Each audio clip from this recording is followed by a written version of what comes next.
এয়া হাজৰিকা আছে।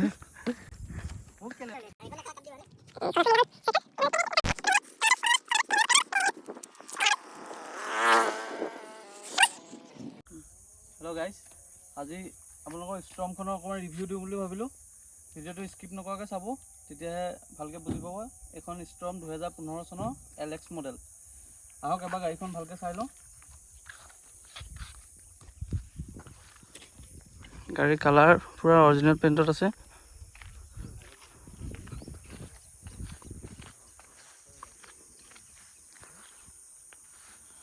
LX model হয়।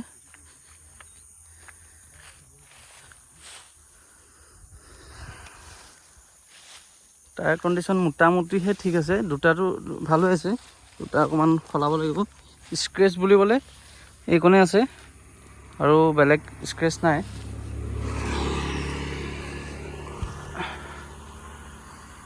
এতিয়া হওক ভালকৈ চাই লওক এবাৰ।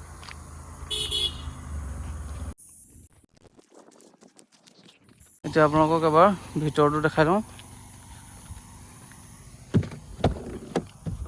ভিতৰটো বহুত পুৰা ক্লিন হৈ আছে, মিউজিক চিষ্টেম লাগি আছে, AC ৰানিং আছে।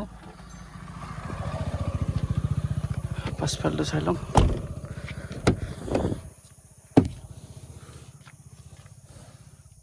চিট কভাৰ ধুনীয়া হৈ আছে।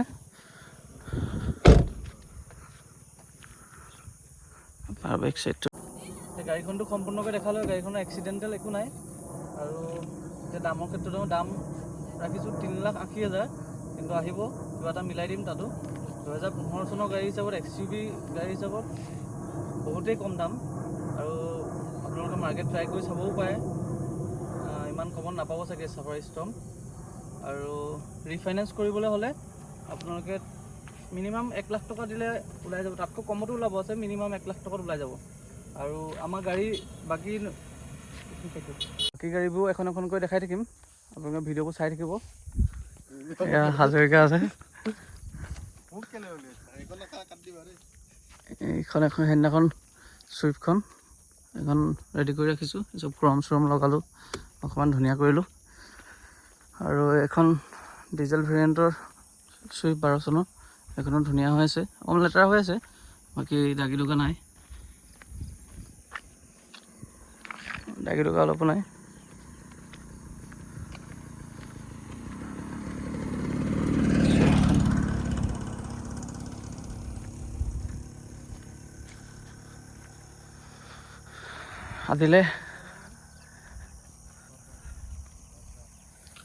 আজিলৈ বাই বাই, এৰিছোঁ। আকৌ লগ পাম নেক্সট এটা ভিডিঅ'ত।